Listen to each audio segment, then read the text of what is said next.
మత్తయి సువార్త 21వ అధ్యాయము 19 వచ్చిన చూసుకుందాం. మత్తయి సువార్త 21వ అధ్యాయము 19 వచ్చిన అందరూ కూడా మీ బైబిల్ ఓపెన్ చేయండి. అప్పుడు త్రోవ పక్కన ఉన్న ఒక అంజూరపు చెట్టును చూచి దాని ఎద్దకు రాగా దాని యందు ఆకులు తప్ప మరి ఏమీ కనపడలేదు. కనుక ఇక మీదట ఎన్నడూ నీవు కాపు కాయవు కుందుగాక అని చెప్పాను. తక్షణమే ఆ అంజూరపు చెట్టు ఎండిపోయాను. చూడండి, ఇక్కడ యేసు ప్రభువారు ఆయన మార్గమున వెళ్తున్నారు. ఏ మార్గం అంట? పట్టణము నాకు వెలుచుండగా అక్కడ అంజూరపు చెట్టును చూచారు. అక్కడ అంజూరపు చెట్టును చూచి దాని యొద్దకు రాగా దాని యొద్ద ఆకులు తప్ప మరి ఏమీ కనపడలేదు. అంటే ఇక్కడ ఒక పట్టణానికి వెళ్తున్నాడు. ఆ త్రోవ పక్కన ఉన్న ఒక అంజూరపు చెట్టును చూశాడు. చూసినప్పుడు చెట్టు చాలా బలంగా ఉంది. దాని కొమ్మలు బలంగా ఉన్నాయి. దాని ఆకులు కూడా రకరకాల మంచి కలర్ఫుల్ గ్రీన్ కలర్ అయిన మంచి ఆకులు కూడా కనపడుతున్నాయి. కానీ ఏం కనపడదంట? ఆకులు తప్ప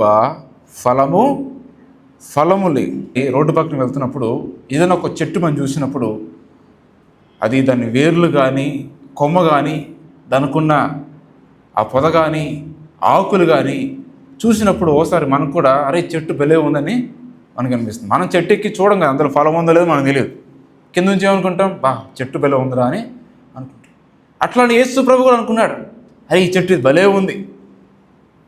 ఉంది చెట్టు, ఇది ఎంత బలంగా ఉంది చెట్టు, ఆకులు ఎంత పచ్చగా ఉన్నాయని చెప్పి దాని దగ్గరికి వచ్చాడు. రోజు చూడంగానే ఆకులు తప్ప మరి ఏమీ కనపడలేదు. ఆకులు తప్ప ఫ్రూట్ అనేది లేదని ప్రభు చెప్తున్నాడు. ఇక్కడ ఈ అంజూరపు చెట్టు దేనికి సాదృశ్యంగా ఉందంటే ఇజ్రాయేల్ ప్రజలకు సాదృశ్యంగా ఉంది. యేసు ప్రభు ఏం చెప్పినా సరే ఆయన ఇండైరెక్ట్గా ఒక ఎగ్జాంపుల్ ఇలిస్ట్రేషన్ తీసుకొని చెప్పేవారు. అలానే ఒక అంజూరపు చెట్టు గురించి చెప్తున్నప్పుడు ఈ అంజూరపు చెట్టు ఇజ్రాయేల్ ప్రజలకు సాదృశ్యంగా ఉంది. అంటే ఏం చెప్తున్నాడు ఇక్కడ ఇజ్రాయేల్ ప్రజల గురించి? ఇజ్రాయేల్ ప్రజలు వాళ్ళకేముంది? వాళ్ళకు దేవాలయం ఉంది, వాళ్ళకు ధర్మశాస్త్రము ఉంది, బోధించేవారు బోధకులు ఉన్నారు. కానీ వారి జీవితంలో మారుమనసు తగిన ఫలము లేవని ఇక్కడ ప్రభు చెప్తున్నాడు. ఒక అంజూరు చెట్టు గురించి మాట్లాడట్లేదు, ఆ అంజూరు చెట్టు వెనకాల ఉన్న ఇజ్రాయేల్ ప్రజల గురించి మాట్లాడుతున్నాడు. ఆ అంజూరు చెట్లు ప్లేస్లో ఉన్న ఇజ్రాయేల్ ప్రజల గురించి మాట్లాడుతున్నాడు. అంటే ప్రభు మాట ఏమంటున్నాడంటే ఇక్కడ, నేను ఇజ్రాయేల్ ప్రజల దగ్గరికి వచ్చాను, వాళ్ళకు దేవాలయం ఉంది, వాళ్ళకు ధర్మశాస్త్రం ఉంది, మోషే రాసిన ధర్మశాస్త్రం ఉంది, యాజకులు ఉన్నారు, బోధించే బోధకులు ఉన్నారు, అందరూ ఉన్నారు. కానీ మారు మనసు తగిన ఫలం వాళ్ళలో లేదని ప్రభు అంట చూసి బాధపడుతున్నాడు. మనం ఏమనుకుంటా, చెట్టు చూసి బాధపడుతున్నాడు. అవును, చెట్టుని చూసి బాధపడ్డాడు. కానీ దాని వెనకాలన్న మర్మం ఏంటంటే ఇజ్రాయేల్ ప్రజలను చూసి బాధపడుతున్నాడు. వేలలో మారు మనసు తగిన ఫలము లేదు అని. ఇదే మాట మత్తయి సువార్త 3వ అధ్యాయంలో కూడా బాప్తిస్మ ఇచ్చే యోహాను కూడా మాట చెప్తాడు. చూడండి, మత్తయి సువార్త 3వ అధ్యాయము 7వ వచనం చూసుకుందాం. మత్తయి సువార్త 3వ అధ్యాయము 7వ వచనం. అతడి పరిచర్యలోనూ సద్దుకయలోనూ అనేకులు బాప్తీసు పొందుట చూచి సర్ప సంతానమా, రాబో ఒకరు తప్పించుటకు మీకు బుద్ధి చెప్పినవాడు ఎవడు? మారు మనసు తగిన ఫలము ఫలించుడి. ఎవరు చెప్తున్నారు ఈ మాట? బాప్తిస్మ ఇచ్చే యోహాను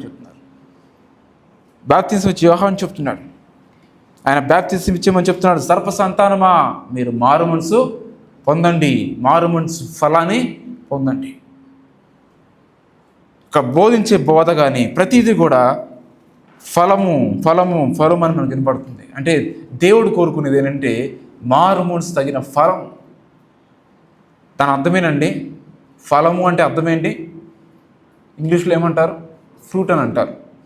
అంటే ఇంకో విధంగా చెప్పాలి, అది ఎడ్యుకేషనల్ పరంగా చెప్పాలి అంటే రిజల్ట్ అని అంటాం. అంటే ఒక పని చేసినప్పుడు దానికి ఏమొస్తుంది? రిజల్ట్ వస్తుంది. ఒక ఫ్యాక్టరీలో ఒక ప్రొడక్ట్ అనేది పెడతారు. అక్కడ ఈ ఒక్కొక్క ప్రాసెస్ అనేది, ఈ ప్రాసెస్ అయిపోయిన తర్వాత ఇంకో ప్రాసెస్కి వెళ్తుంది, అది అయిపోయిన తర్వాత ఇంకో ప్రాసెస్కి వెళ్తుంది, అది అయిపోయిన తర్వాత ఇంకో ప్రాసెస్కి వెళ్ళిపోతుంది. చివరికి అవుట్పుట్ అనేది మన దగ్గరికి వస్తుంది. అది ఏదైనా సరే, అది బ్రెడ్ అవ్వచ్చు, ఇంకేమవచ్చు, అది చికెన్ అవ్వచ్చు, KFC చికెన్ అవ్వచ్చు. చూడండి, మీరు యూట్యూబ్లో చూడండి, మ్యానుఫ్యాక్చరింగ్ ఆఫ్ KFC చికెన్ అని చూడండి, లేకపోతే మీరు ఏదైనా చూడండి. ఒక ప్రోడక్ట్ అనేది ఫస్ట్ ఒక పదార్థం పెడతారు, ఒక చోట పెడతారు, అదంతా అయిపోయిన తర్వాత స్క్రీనింగ్ అంటారు, తర్వాత సెకండ్ దాంట్లోకి వెళ్తుంది, అది కూడా దాని పని అయిపోయిన తర్వాత అట్లా 1, 2, 3 లెవెల్స్ ఉంటాయి. ఆ లెవెల్ అన్నీ అయిపోయిన తర్వాత చివరికి అవుట్పుట్ అనేది వస్తుంది. అండ్ ఇది కూడా అంతే, ఒక అవుట్పుట్ అనేది. దేవుడు కూడా మనలో ఒక అవుట్పుట్ కోరుకుంటున్నాడు. దాన్ని మారుమనసు ఫలం అని మనం చెప్తున్నాం. అవుట్పుట్ అంటే మనం దేవుడిని ఎరిగిన తర్వాత దేవుడు మనకు పాత్రగా చేసి మారుమనసు అని చెప్పి ఆ ముందు ఆ ఫస్ట్లో ఉన్న ప్రాసెస్లో పెడతాడు. అక్కడ పెట్టిన తర్వాత చివరికి వచ్చేసరికి ఒక ప్రోడక్ట్ రావాలి, ఒక ఫలము రావాలి. కానీ దేవుడు కోరుకునేది ఏంటంటే ఆ ఫలం కోరుకుంటున్నాడు, కానీ ఆ ప్రోడక్ట్ అనేది రావట్లే సరిగ్గా. అది నేను పిండి బాగానే పెడుతున్నాను, చికెన్ బాగానే పెడుతున్నాను, అన్ని స్టవ్ అన్నీ బాగానే ఉన్నాయి, కానీ అవుట్పుట్ KFC మాత్రం బయటికి సరిగ్గా రావడం లేదు. ఒకసారి KFC ఆర్డర్ పెడితేనో ఎప్పుడు కూడా రాలేదు, ఎప్పుడు మంచిగానే వచ్చేది, ప్రతిసారి కూడా మంచిగానే వచ్చింది. కానీ ఒకసారి పెట్టినప్పుడు మాత్రము కుళ్ళిపోయిన వాసన వచ్చింది. ఏమొచ్చింది? కుళ్ళిపోయిన వాసన వచ్చింది. కానీ వేడిగా ఉంది, బాగా వేడిగా ఉంది, పట్టుకుంటేనే కాలిపోతుంది. కానీ వాసన చూస్తే నాకు అర్థం కాల, ఈడేమైనా అంటే వేరే వెరైటీ ఇచ్చాడా, లేకపోతే నాకు అట్లా వస్తుందా అని. సరేలే ఎందుకు వేస్ట్ అని చెప్పి అట్లా తీసి నోట్లో పెట్టుకుంటే వాసన అసలు అది నవ్వుతుంటే గట్టిగా ఉంది. అది ఎప్పుడో చికెన్ తీసుకొచ్చి పెట్టినట్టున్నాడు. అంటే ప్రతిసారి కూడా జరగదు, ప్రతిసారి మంచిగానే పెడతారు. కానీ ఒక్కొక్కసారి ఏమవుతుందంటే వాళ్ళ తొందరలో ఏదో హడావుడికి చేస్తారు, దాన్ని మొత్తం తీసి పడేస్తారు. అవుట్పుట్ అనేది వాసన వచ్చింది. ఇది కూడా అంతే, దేవుడు కూడా మనలను సృష్టించి మనం తయారు చేసి ఈ లోకంలోకి పంపించాడు. పంపించిన తర్వాత మనమేమో మనకి ఇష్టం మార్గంలో వెళ్ళిపోయాం.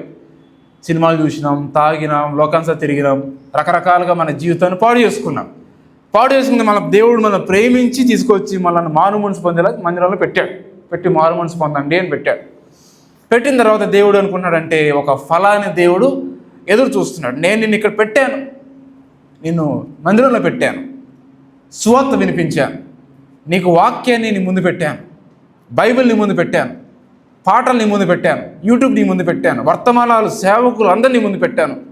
ఇప్పుడు నేను దగ్గర కోరేది ఒక ఫలం కోరుకుంటున్నాడు. ఆ ఫలం ఏంటంటే మారుమనసు తగిన ఫలం. ఆ ఫలం అంటే చాలా ఉంటాయి. అందులో ఏం కోరుకుంటాడు దేవుడు? ఒక మనిషి దగ్గర దేవుడు కోరుకునే ఫలం ఏంటి? మారుమనసు తగిన ఫలం అంటే విధేయత, తగ్గింపు, అలానే ప్రేమ, పరిశుద్ధత, అలానే పాతవి విడిచిపెట్టి మరలా నూతనంగా ప్రారంభించుట, విడిచిపెట్టి మళ్ళీ దాని జోలికి వెళ్ళకుండా. అట్లానే అబద్ధాలు ఆడకూడదు. ఒకప్పుడు అబద్ధాలు ఆడేవి, ఇప్పుడు అబద్ధాలు ఆడకూడదు. అది ఫలము, మారుమనసు ఫలము. ఒకప్పుడు సినిమాలు చూసాం, అందరూ చూసిన నేను బాగా చూశాను, అందరూ చూసిన వాళ్ళే. కానీ మారుమనసు పొందిన తర్వాత సినిమాలు అనేవి ఎట్టి పరిస్థితుల్లో కూడా చూడకూడదు. అది ఫలం.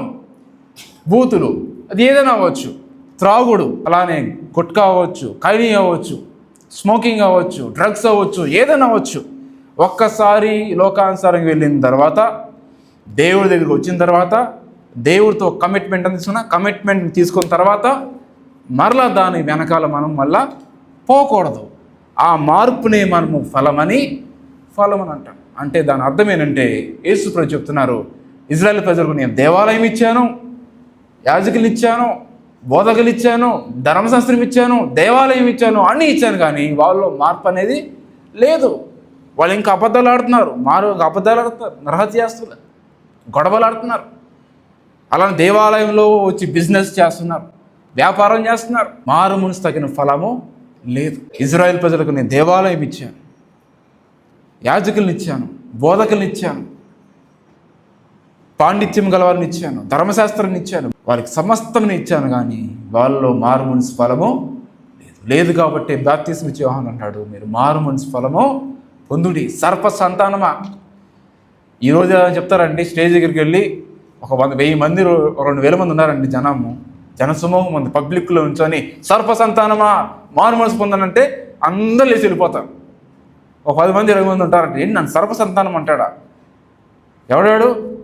ఏదో వాక్యం చెప్తాడు కదా, ఏదో కాసేపు ఇట్లా జోలబాట పడతాను అనుకుంటే వచ్చి సర్పసంతానమా, పిచ్చి సంతానమా, పాము సంతానమా అని చెప్పి తిడతాడని చెప్పి అంటారు. కానీ ఆ రోజు చూడండి బాప్తిస్మం ఇచ్చారు, ఎంత డేర్ అండ్ డాష్గా ఆయన వాక్యం చెప్తాడు.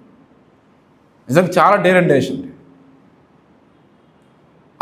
ఆ రోజులో ఉన్న బాప్తిస్మం ఇచ్చే యోహాను ఈ రోజుల్లో ఉంటే నాకు తెలిసి సంఘాలు ఒక్కరు కూడా ఉండరు, అందరూ కూడా వెళ్ళిపోవాల్సిందే. ఎవరు చెప్తున్నాడు? సామాన్య మనుషులు చెప్తున్నాడా? అధికారులు చెప్తున్నాడు మాట. సర్పసంతానమా నేను నాశనం అయిపోతావు అన్నాడు. రాజులకు చెప్తున్నాడు, ఇక్కడున్న భటులు చెప్తున్నాడు, సైనికులు చెప్తున్నాడు, శాస్త్రులు చెప్తున్నాడు, సర్పసంతానమా, వేషధారులారా, వ్యభిచారులారా అని మొహం మీద చెప్పేస్తున్నాడు. అంత డేర్ అండ్ డాష్గా వాక్యం చెప్తున్నాడు. మారు మనసు ఫలము పొందుడి, రండి అద్భుతాలు చేస్తాను, నూనె పోస్తాను తల మీద, లేకపోతే మీకు హీలింగ్ చేస్తానని చెప్పి అన్నాడు బాప్తిస్మం ఇచ్చే యోహాను. మారు మనసు అంటే ఎన్ని అంశం లేదని కాదు, అవి కూడా ఒక భాగమే. స్వస్థ అనేది ఒక భాగమే, ఆశీర్వాదం అనేది ఒక భాగమే.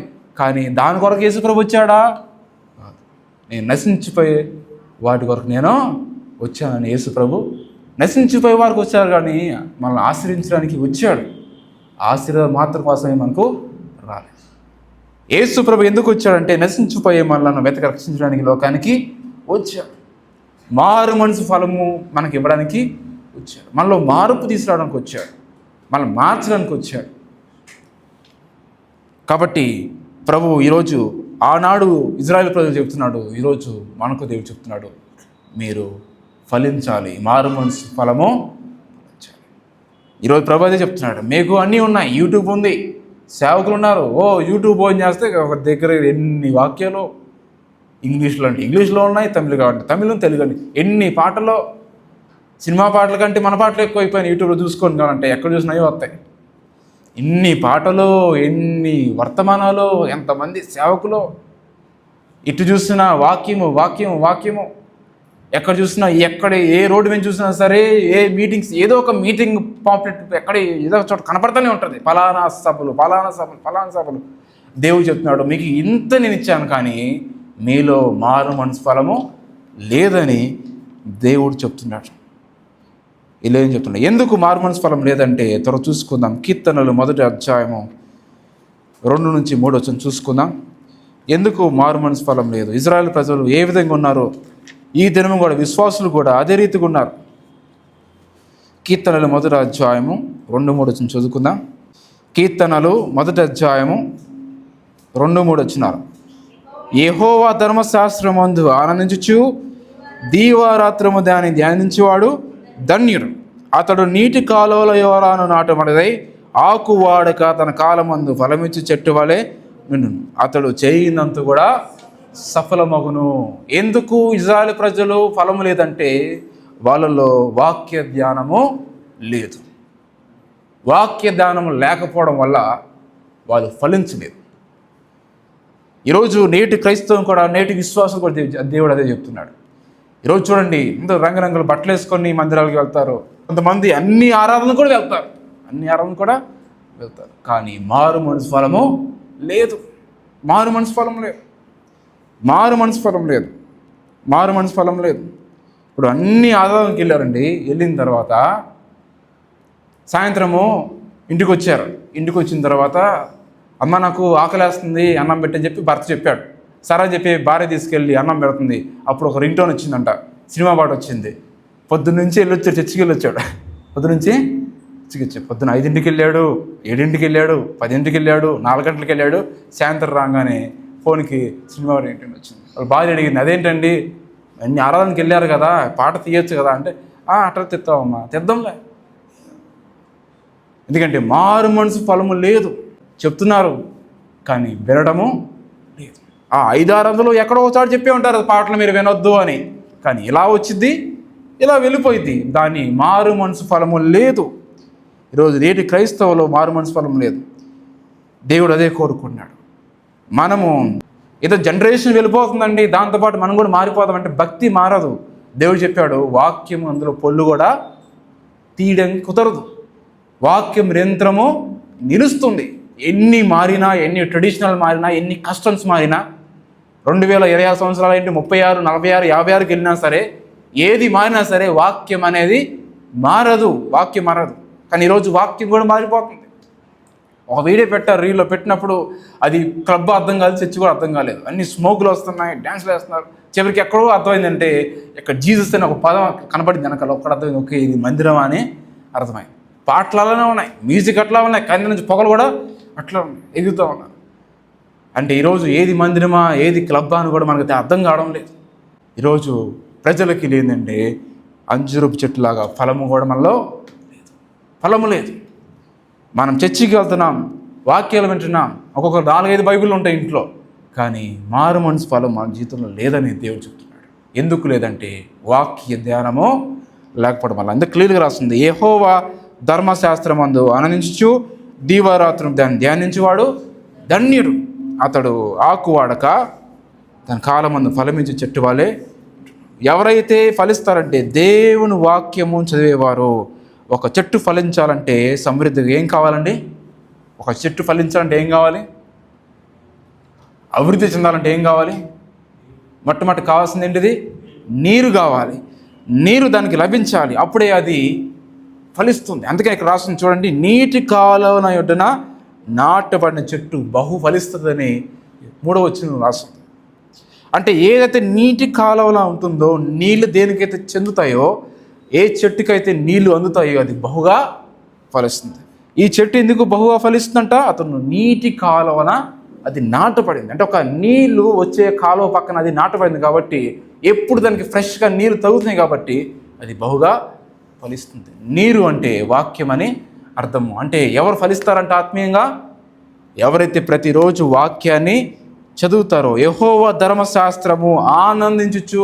చూడండి, ఆనందించు. కొంతమంది విచారంగా చెబుతారు, ఏంటి వాక్యం అర్థం కావట్లేదు అని ఒకలాగా సాడ్గా చదువుతారు, ఏం అర్థం కావట్లే, మళ్ళీ చదువుకుందా అని చెప్పి మూసేస్తారు. అది కాదు, ఆనందించు. దేవుడు ఈరోజు నాతో ఏదో మాట్లాడాలనుకుంటున్నాడు, ఏదో నాతో మాట్లాడుకుంటున్నాడు. భార్య భర్తలు కానీ ఒకప్పుడు ఫోన్లు లేనప్పుడు ఉత్తరాలు రాసుకున్నప్పుడు, భర్త ఆర్మీకి కానీ అక్కడ దూరంగా వెళ్ళినప్పుడు ఉత్తరాలు రాసుకునేవాడు. ఆ ఉత్తరం వచ్చినప్పుడు ఎంతో సంతోషం చెబుతారు కదా, ఏం రాశాడు నా భర్త, నా భార్య ఏం రాసిందని చెప్పి సంతోషం చెబుతాడు. దేవుని వాక్యంగా అట్లా చదవాలి. దేవుడు నా కోసం ఏమేమి రాశాడు, ఏం పెట్టాడు, ఏం చెప్పాలనుకున్నాడు అని చెప్పి సంతోషంగా మనమాట చదవాలి. దీవరాత్రము ఆనందించుచు. లోకమందు కాదు, బైబిల్ అందు మనము వాక్యమందు ఆనందించు. దాన్ని ధ్యానించువాడు దాన్ని. ధ్యానించడం అంటే చదవడం అంటే దాన్ని చదవడం అంటారు. ధ్యానించడం అంటే గేదె చూసారు ఎప్పుడైనా? గేదె ఆవు ఏం చేసిద్ది? గడ్డి తీసుకుంటుంది, తీసుకున్న తర్వాత నెమరేస్తుంది. ఎట్లా వేసినప్పుడు గంటకి 2 గంటల తర్వాత కూడా కానీ నోరు ఇట్లానే అంటేనే ఉంటుంది. అంత లోపల ఉన్నదంతా కూడా అది పిప్పు చేసి దాన్ని పూర్తిగా నవ్వలేదా కూడా అది దాన్ని మూతి ఇట్లా పెట్టి ఇట్లా అంటానే ఉంటుంది. ఆ గడ్డి అందులో ఉన్న సారం మొత్తం గుంజుకొని మెల్లమెల్లగా వేసుకొని అది నమురుతూ ఉంటుంది. అది వాక్య ధ్యానం అంటే. వాక్య ధ్యానం అంటే పొద్దున ఒక వాక్యం చదివినప్పుడు ఆ వాక్యాన్ని సాయంత్రం డ్యూటీకి వెళ్ళేంత వరకు నువ్వు ధ్యానించాలి. యెహోవా నా కాపీ నాకు లేమి కదని చదివారు. చదివిన తర్వాత మర్చిపోవడం కాదు. ఇంకా నువ్వు జాబులో ఉన్నా, రాసుకుంటున్నా, బస్సులో వెళ్తున్నా, ఎక్కడున్నా, ఏ వర్క్లో ఉన్నా సరే, ఓకే యెహోవా నా కాపీ నాకు లేమి కలగదు, ఓకే దేవుడు నాకు కాపాడు, దేవుడు నాకు అని ఆ వాక్యాన్ని మనం మెమరైజ్ చేయాలి, దాన్ని మెమరైజ్ చేయాలి, దాన్ని ధ్యానించడం అంటారు. ఎవరైతే ఆనందంగా ఈ వాక్యాన్ని ధ్యానించి మెమరేసుకుంటారో వాళ్ళు ధన్యులు. వాళ్ళు నీటి కాలం ఎవరు నాటబడి ఫలమిచ్చే చెట్టు వాళ్ళే ఉంటారు, వాళ్ళు వర్ధిల్లుతారని చెప్పి దేవుడు చెప్పాడు. అలానే యెహోషువ గ్రంథము 1వ అధ్యాయం 8వ వచనం కూడా ఉంటుంది చూడండి ఒకసారి. ఒకరు అడిగారు ఏంటంటే, మరి మేము సక్సెస్ పొందుకోవాలంటే ఏం చేయాలి, మాకు ఒక సీక్రెట్ చెప్పండి, జాబ్ తెచ్చుకోవాలంటే ఏం చేయాలి, మ్యారేజ్ అవ్వాలంటే ఏం చేయాలి, లైఫ్లో సెటిల్ అవ్వాలంటే ఏం చేయాలి, సీక్రెట్ ఏంటి అని అడిగినప్పుడు బైబిల్లో ఈ వాక్యం చెబుతుంది అన్నవారందరూ కూడా ఈ వాక్యమే వాళ్ళకి ఆన్సర్. 1వ అధ్యాయము 8వ వచనం చదవండి. ఈ ధర్మశాస్త్రము నువ్వు బోధింపక తప్పిపోకూడదు, దానిలో రాయబడిన వాటి ప్రకారము చేయుటకు నీవు జాగ్రత్త పడినట్లు దీవారాత్రము ధ్యానించినలా నీ మార్గములు వర్ధిల్లింపజేసి చక్కగా ప్రవర్తించెదవు. నీ మార్గం అన్నీ కూడా వర్ధిల్లింపచేసి, ఇంగ్లీష్లో ఏముంటుందంటే మన మార్గం అన్నీ కూడా సక్సీడెడ్గా చేస్తాడని చెప్పి దేవుడు చెప్తున్నారు. ఎవరికైతే సక్సెస్ కావాలనుకున్న వారికి దేవుని వాక్యాన్ని చదివి దీన్ని ధ్యానించాలి. ఈ వాక్యాన్ని చదివి ఈ వాక్యాన్ని ధ్యానించిన వారికంట సక్సెస్ అనేది వాళ్ళ వెనకాల వస్తుంది. లోకమిచ్చే సక్సెస్ వేరు. లోకమిచ్చే సక్సెస్ ఈరోజు ఉంటుంది, రేపు పోతుంది. కానీ దేవుడిచ్చే సక్సెస్ అనేది ఎవరు కూడా దాన్ని తోసేయలేరు. నిన్ను ఎంతమంది వెనకలాగా చూసినా సరే నిన్ను ఎవరు కూడా నిన్ను టచ్ కూడా చేయలేరు. ఎందుకంటే నువ్వు దేవుని వాక్యాన్ని నువ్వు చదువుతున్నావు కాబట్టి. ఈ వాక్యాన్ని చదివి ఈ వాక్యం ప్రకారం జీవించిన వారంట వాళ్ళు సక్సెస్లోకి వర్ధిల్లుతారని చెప్పి దేవుడు చెప్తున్నాడు. కాబట్టి మనం కూడా ఫలించాలి అంటే, ఆత్మలో ఫలించాలంటే, ఈ లోకపరంగా మనం అభివృద్ధిలోకి రావాలంటే మొట్టమొదటి ఏం కావాలి? వాక్యజ్ఞానం అనేది కావాలి. వాక్యజ్ఞానం కావాలి. వాక్యాన్ని చదవాలి. ఈ వాక్యాన్ని చదవకుండా నువ్వు ఎన్ని ఆరాధనకి వెళ్ళినా సరే దానికి ఉపయోగం మీకు లేదు.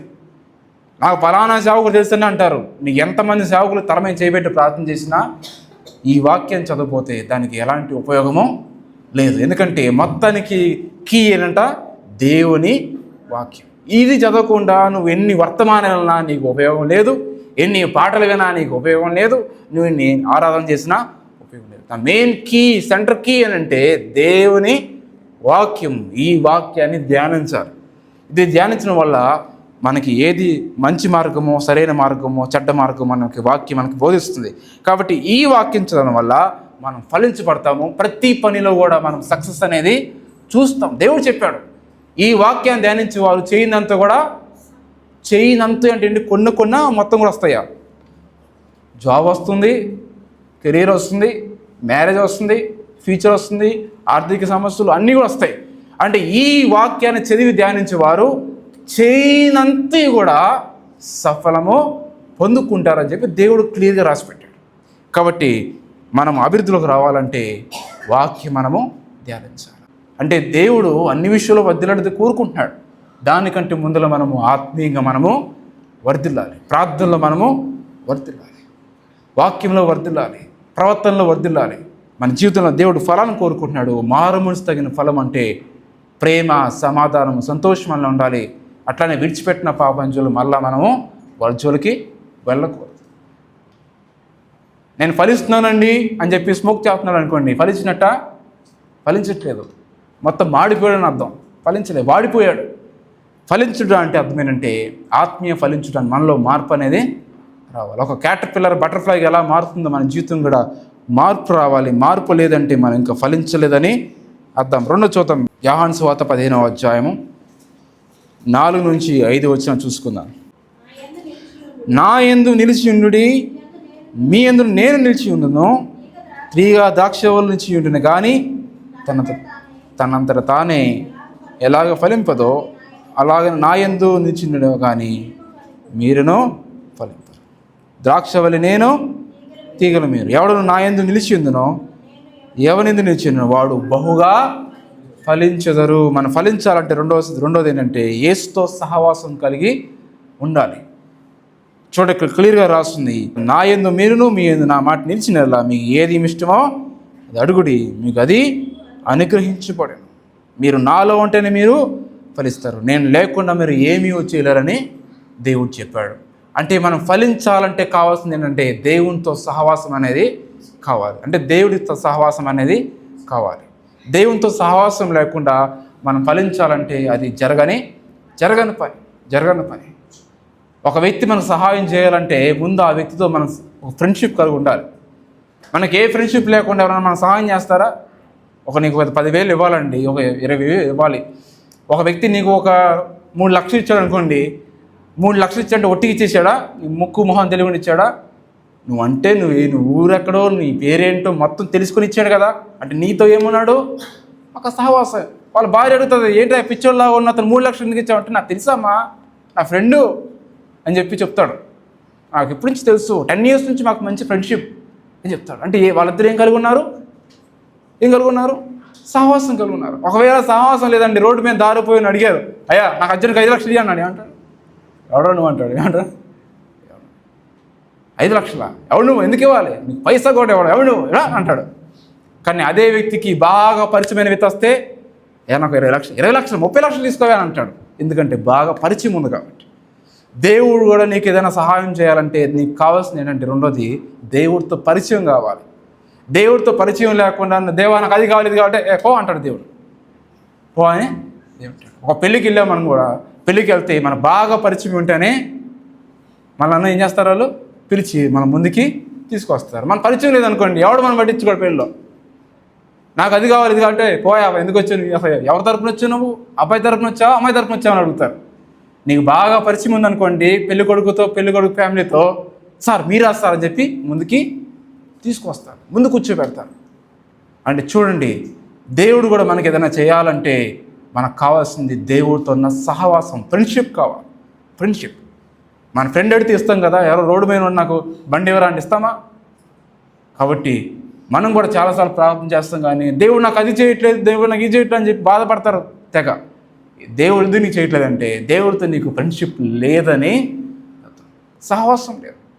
ఎవరైతే నాలో నిలిచి ఉంటారో, నా మాటలు వాళ్ళలో నిలిచి ఉంటాయో అప్పుడు వాళ్ళు ఏమి ఇష్టమో అడుగుడి నేను మీకు అన్నీ ఇస్తా అని చెప్పి దేవుడు చెప్పాడు. దేవుడు చెప్తున్నాడు. చూడండి ఈ మాట ఒక్కసారి చూద్దాం. ఒకసారి చూడండి 7వ వచనం. నా యందును మీరును మీ యందు నా మాటను ఇచ్చినట్లా మీకు ఏమి ఇష్టమో అడుగుడి. దేవుడు చెప్తున్నాడు అన్నమాట. మీకు ఏమి ఇష్టమో అడగండి, ఏం కావాలి మీకు అడగండి. ఎప్పుడు నాతో ఫ్రెండ్షిప్ కలగండి, నాతో ఫ్రెండ్షిప్ చేయండి. అప్పుడు మీకు ఏం కావాలో అడగండి. బండి కావాలా, జాబ్ కావాలా, మ్యారేజ్ కావాలా, నన్ను అడుగు నేను ఇస్తా అన్నాడు దేవుడు. నువ్వు నాతో ఫ్రెండ్షిప్ కలిగి ఉంటే నేను ఇస్తాను. ఎవరైతే నాలో నిలిచి ఉంటారో వాళ్ళు బహుగా ఫలిస్తారు. అలానే యోహాను సువార్త 13వ అధ్యాయంలో కూడా వాడు మొక్క పుచ్చుకొని బయటికి వెళ్ళాను. ఈ ఇస్కరియోతు యూదా ఎవరితో ఉన్నాడు? దేవునితో ఉన్నాడు, దేవునితో నడిచాడు. అప్పుడు దాకా దేవుడితో సహవాసం ఉన్నాడు.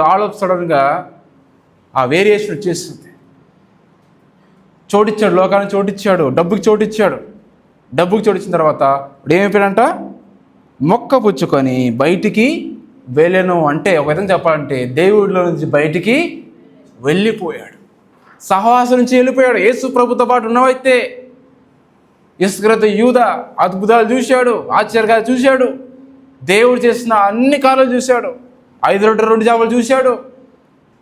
అలానే నీటిని ద్రాక్షరసంగా మాత్రం చూశాడు. ప్రతిదీ నీటి మీద నడవడం చూశాడు. అన్నీ చూసిన తర్వాత ముక్కు పుచ్చుకొని బయటికి వెళ్ళాను. అంటే దేవుడి నుంచి బయటికి వెళ్ళిపోయాడు, సహవాసం నుంచి వెళ్ళిపోయాడు, దేవుడితో ఫ్రెండ్షిప్ నుంచి దూరం అయిపోయాడు. తర్వాత యూదా సంగతి ఏమైంది మనకు తెలుసు. ఏమైంది? యూదా జీవితం ఏమైపోయిందండి? మత్తయి సువార్త 27వ అధ్యాయం. తన జీవితము అర్ధాంతంగా ముగిసిపోయింది. ఆత్మహత్య చేసుకుని చనిపోయాడండి. అందుకు యేసు ప్రభు ఎన్నుకుంది శిష్యుల్ని ఆత్మహత్య చేసి చనిపోవా అని చెప్పడానిక?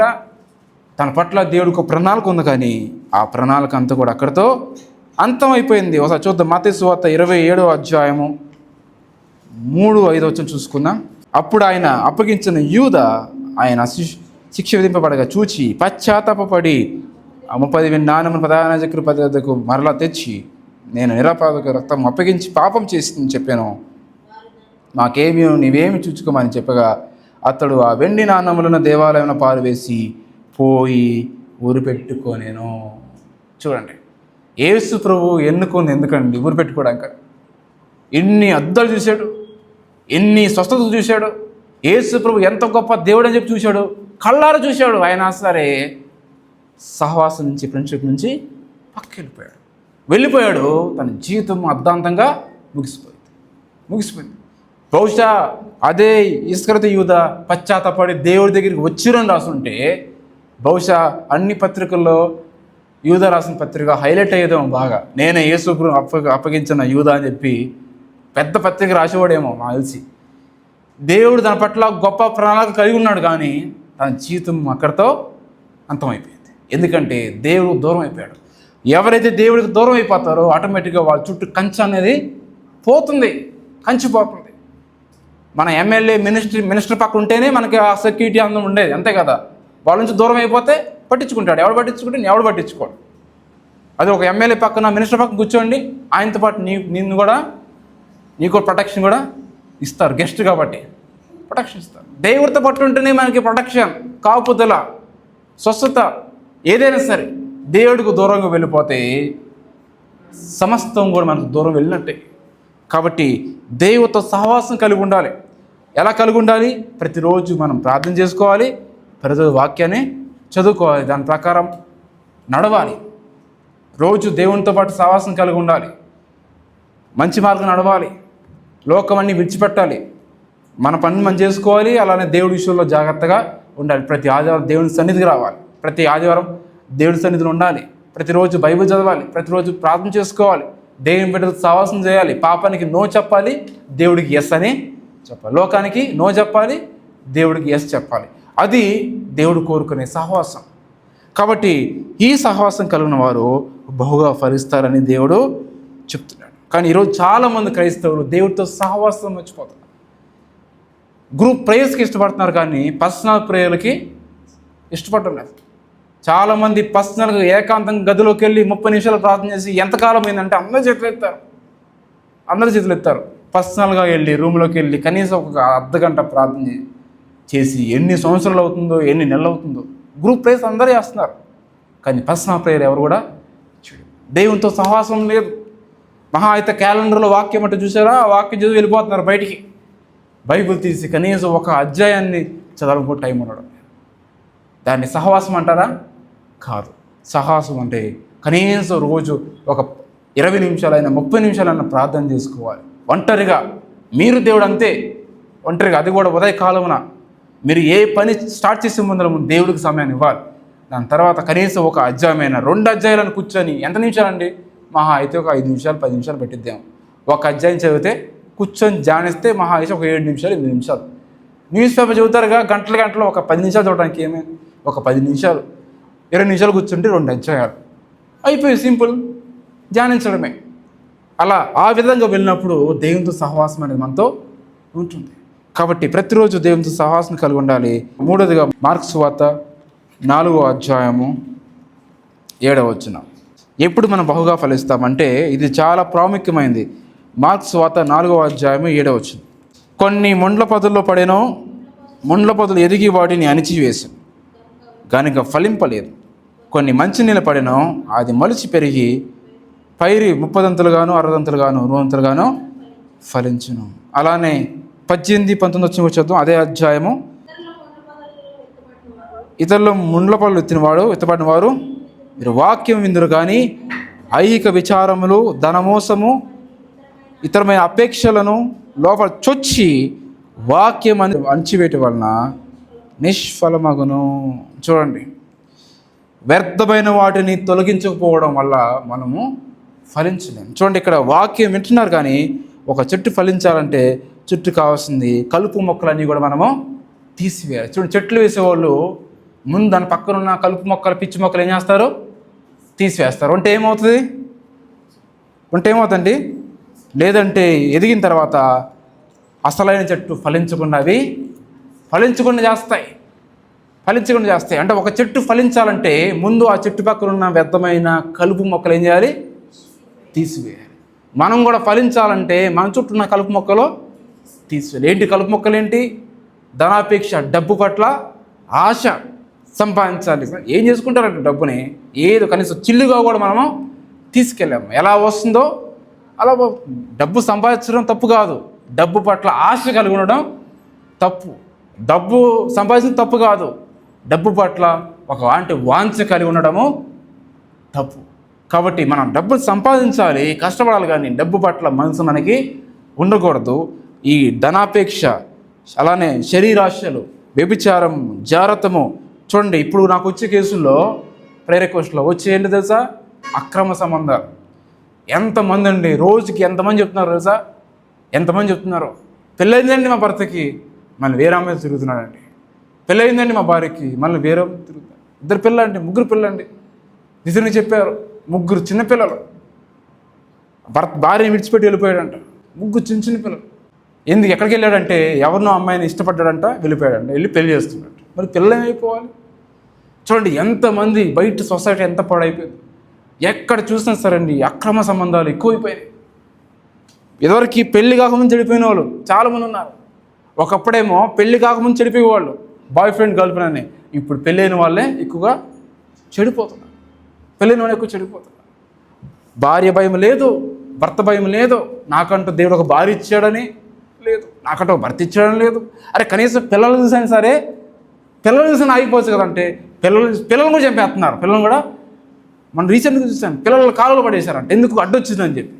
ఎందుకు మా అలాంటప్పుడు ఎందుకు పెళ్లి చేసుకున్నారు, ఎందుకు పిల్లలు కన్నా నాకు అర్థం కావడం. బయట పాపం ఎక్కువైపోయింది, అక్రమ సంబంధాలు, రహస్యంగా సీక్రెట్ అఫైర్స్ మెయింటైన్ చేస్తూ ఉంటారు. ఇలాంటివన్నీ కూడా మనం ఫలించకుండా అడ్డుకడతాయి. ధనాపేక్ష, శరీరాశలు, నేత్రాశలు, ఐక విచారం, డబ్బు పట్ల ఆశ. ఎందుకంటే దేవుడు చెప్తాడంటే అదే మనం చాలామంది అనుకుంటారంటే నేను బాగానే ఉన్నాను అనుకుంటారు, కానీ ఏదో ఒక రోజు అది ఫలిస్తుంది. అది ఏదైనా సరే, మీరు చెడ్డ విత్తనం వేసినా మంచి విత్తనం వేసినా ఏదో రోజు ఫలం వస్తుంది.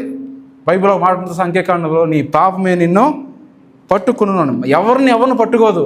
మన పాపమే, నా పాపమే నన్ను పట్టుకుంటుంది, మీ పాపమే మేము పట్టుకుంటుంది. ఎవరిని పట్టుకోదు. కాబట్టి ఆ పాపం పట్టుకోముందులే దేవుడు చెప్తున్నాడు మీరు ఫలించాలి. ఆ పాపం మీలో ఉంటే మీరు ఫలించలేరు. కాబట్టి మీ కలుపు మొక్కలు మీరు తీసివేయండి. ఆ కలుపు మొక్కలు మీలో ఉంటే చూడండి, ఒక అబ్బాయి రిలేషన్షిప్లో ఉన్నాడు అనుకోండి, ఆ అమ్మాయితో, లేకపోతే వాళ్ళు ఆ కెరీర్ మీద ఫోకస్ చేయగలరా, చదువుకోగలరా, ఎగ్జామ్స్ మీద బీటెక్లో కానీ జాబ్ మీద కానీ వాళ్ళు మనసు పెట్టగలరా? వాళ్ళ మనసు అంతా ఏంటంటే ఎందుకు రిప్లై ఇవ్వలేదు ఈ మనసు ఉంటుంది. కానీ జాబ్ మీద కానీ వాళ్ళ ఎగ్జామ్స్ మీద కానీ దేని మనం మనసు పెట్టలేరు. ఏంట్రా అట్లా అయిపోయింది, చదువులు కూడా సబ్జెక్టులు కూడా ఫెయిల్ అవుతూ ఉంటారు. అంటే ఇవన్నీ కూడా ఏం చేస్తాయంటే మనం ఫలించకుండా మనను అడ్డుపడతాయి. కాబట్టి ఈ కలుపు మొక్కలు మనం ఏం చేయాలి, తీసివేయాలి. అప్పుడే మనం ఫలిస్తాం. కాబట్టి ఒక విశ్వాసి హృదయంలో లోకాశలకి స్థానం ఇవ్వకూడదు, వాక్యానికి స్థానము ఇవ్వాలి. 3 విషయాలు చెప్పుకున్నాం. ఎందుకు ఫలించట్లేదంట? మొట్టమొదటిగా వాక్య ధ్యానము లేకపోవడం వల్ల, దాంతోపాటు ప్రార్థన జీవితము లేకపోవడం వల్ల, రెండోది ఏంటిది యేసుతో సహవాసము ఫ్రెండ్షిప్ సహవాసం లేకపోవడం వల్ల, మూడోది ఏంటిది వ్యర్థమైన వాటిని ఉంచుకుంటూ వదిలేస్తారు. అవి ఏం చేస్తాం, ఒక రోజున మనం ఫలించకుండా చేస్తాయి. బాగా డైలీ తాగుతున్నాడు, ఎవరు తెలియదండి, సీక్రెట్ గిరి స్మోక్ చేస్తున్నాడు, ఎవరు నష్టం? వాళ్ళకి నష్టం. ఏదో రోజు బయట బాగానే ఉంటారు చూసారా, బయట నీట్గా ఒక అందమైన ఒక స్టాట్యూలా కనబడతారు, లోపల అవయవాలన్నీ కూడా పాడైపోతూ ఉంటాయి. ఏదో రోజు టప్పని పేలిద్ది, అప్పుడు తెలిసిద్ది ఏదో హార్ట్ ఫెయిల్ అయిందో, కిడ్నీ ఫెయిల్ అయిందో, లివర్ ఫెయిల్ అయిందో, హాస్పిటల్కి వెళ్ళినందుకు కూడా వాళ్ళు. పై రూపం బాగానే ఉంటుంది, కానీ లోపల కుళ్ళిపోయి ఉంది, పాడైపోయి ఉంది. అంటే చేసిన పాపం అనేది బయటికి బాగానే కనపడుతుంది, కానీ ఏదో ఒక రోజు అది పటక్కని పేలిపోతుంది. ఆ పేలకముందు దేవుడు చెప్తున్నాడు, మీరు నా దగ్గరికి వస్తే అది పేలకుండా చేస్తాను, మీకు నూతన జీవితం ఇస్తాను అని చెప్పి దేవుడు చెప్తున్నాడు. కాబట్టి దేవుడు చెప్పేది ఒకటే, ఆయన కూడా మన దగ్గరికి వచ్చినప్పుడు వీరు బహుగా ఫలించారు, వీళ్ళ దగ్గర ఫలం ఉందని చెప్పి దేవుడు మెచ్చుకోవాలి, కానీ వీళ్ళు ఫలము లేదని చెప్పి దేవుడు చెప్పకూడదు. చివరిగా ముగిచేసుకుంది మళ్ళా అదే మత్తయి సువార్త 21వ అధ్యాయంలో. దాని తర్వాత యేసు ప్రభు ఏం చెప్పాడు చూడండి, 21వ అధ్యాయము 20 వచనం, అదే 19 వచనం చివరి చూడండి. దాని యందు ఆకులు తప్ప మరి ఏమీ కనబడలేదు కనుక దాన్ని చూచి ఇక మీదట ఎన్నటికి నీవు కాపు కాయకుందు అని చెప్పి తక్షణమే ఆ అంజూరపు చెట్టును ఎండిపోయాను. చూశాడండి ప్రభు, ఫలము లేదు. ఏం చేశాడు, వెంటనే దాన్ని తీసివేయండి.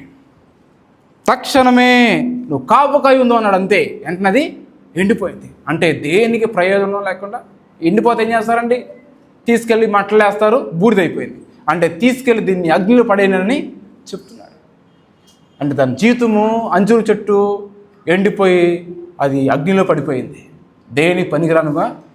దేవుడు కూడా అది చూస్తున్నాడు. ఈరోజు మన దగ్గర కూడా కోరుకునేది ఏంటి, ఫలం కోరుకుంటున్నాడు. ఒకవేళ ఆయన ఆశించిన ఫలం మనలో లేకపోతే ఏదో రోజు దేవుడు చెప్తాడు, నువ్వు ఎండిపోవద్దు కాక అని చెప్పి అంటాడు. అంతే, మన జీవితం అంతా కూడా ఎండిపోతే ఫలం ఉంటుంది. ఇంకా అంతా ఎండిపోయిన భూమి వల్ల ఇంకా ఆశీర్వాదం ఉండదు, ఏముండదు. అరే ఎంత పని చేస్తున్నాను, ఏమి రావట్లేదు, ఎంత టాబ్లెట్లు వేసుకుంటున్నాను, తగ్గట్లేదు. ఎందుకంటే నీలో ఆశీర్వాదం లేదు, ఎందుకంటే నీ జీవితం ఎండిపోతుంది. కాబట్టి మనం జీవితం ఎండిపోకూడదంటే, మనం ఫలించాలంటే ఇప్పుడే మనము దేవుడితో మనము సహవాసము కలిగి ఉండాలి, తీర్మానం మనము తీసుకోవాలి. కాబట్టి నువ్వు బహుగా ఫలించాలంటే, నువ్వు చేసేదంతా కూడా ఫలించాలంటే, నువ్వు చేయనంత కూడా సక్సెస్లో రావాలంటే, అయితే నువ్వు ప్రతిరోజు వాక్యాన్ని చదవాలి, దేవునితో సహవాసం ఉండాలి, ప్రార్థన చేయాలి. అన్నిటికంటే కలుపు మొక్కలు వ్యర్థమైన వాటిని ఏం చేయాలి, మనము తీసివేయాలి. అప్పుడు మనం బహుగా ఫలిస్తాం. ప్రార్థన చేసుకుందాం. Let us pray.